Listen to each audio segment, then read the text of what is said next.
नमस्कार, मैं हूं प्रज्ञा मिश्रा और आप देख रहे हैं प्रज्ञा का पन्ना। सुनो यति, मैं ब्राह्मण कन्या प्रज्ञा मिश्रा तुमसे कहती हूं कि पवित्र भगवा चोले को मैला मत करो। भगवा पहनकर भारत की माताओं बहनों के बारे में ऐसी घटिया, ऐसी नीच सोच सड़क पर खड़े होकर सीटी मारने वाले शहदों की भी नहीं होती है। ये निर्लज हमारे पूर्व राष्ट्रपति अब्दुल कलाम को जेहादी कह रहा था। हमारे समाज के एक तबके ने चटखारे लेकर इसे संत कहा। मंदिर में पानी पीने पर दूसरे समुदाय के बच्चे को पीटा गया, फिर भी समाज के एक तबके ने इसे हिंदू हृदय सम्राट कह दिया। लेकिन दोस्तों, सांप को दूध कब तक पिलाया जा सकता है? सांप तो सांप है, उसकी फितरत है डसना, वो डसेगा। और इस बार हमारे देश की जनता के द्वारा चुनी हुई बीजेपी की माननीय महिला मंत्रियों, महिला नेत्रियों को इस पापी ने गाली दी है। और ऐसी वैसी गाली नहीं दी है।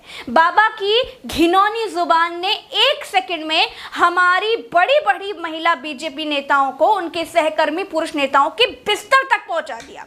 इसके मुताबिक राजनीति में और खास तौर पर बीजेपी में महिलाएं जब तक एक नेता के पास से दूसरे नेता और दूसरे नेता के पास से तीसरे नेता के पास नहीं जाती, वो आगे नहीं बढ़ सकती हैं। और जितनी भी बीजेपी में महिलाएं दिखाई दे रही हैं, अगर एक नेता के पास गई तो जब तक दूसरे के पास नहीं जाएगी, दूसरा उसका काम नहीं करेगा।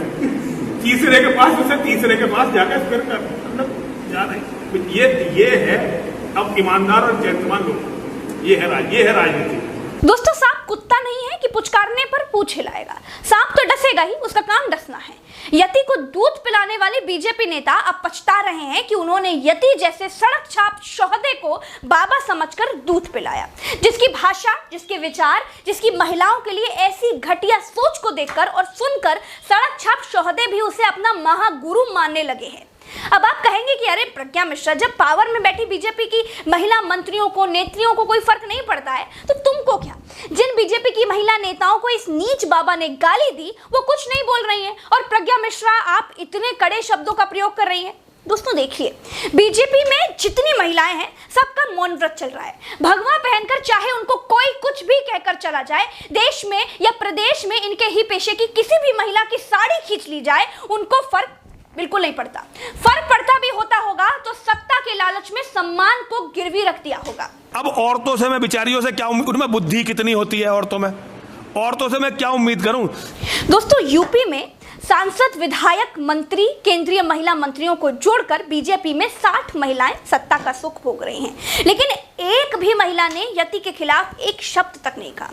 किसी महिला ने यह नहीं कहा कि हमारे संघर्षों पर पुरुषवादी मानसिकता का पत्थर रखने वाले दो कौड़ी के यति, हम पर लांछन लगाने वाले बच्चलन बाबा अपनी हद में रहे। बात बात पर एफआईआर दर्ज करा देने वाले रजाई तानकर सो गए हैं। लेकिन मैं प्रज्ञा मिश्रा यति से कहना चाहती हूं कि महिलाएं बिस्तर पर चढ़कर उन्नति का आसमान देखती हैं।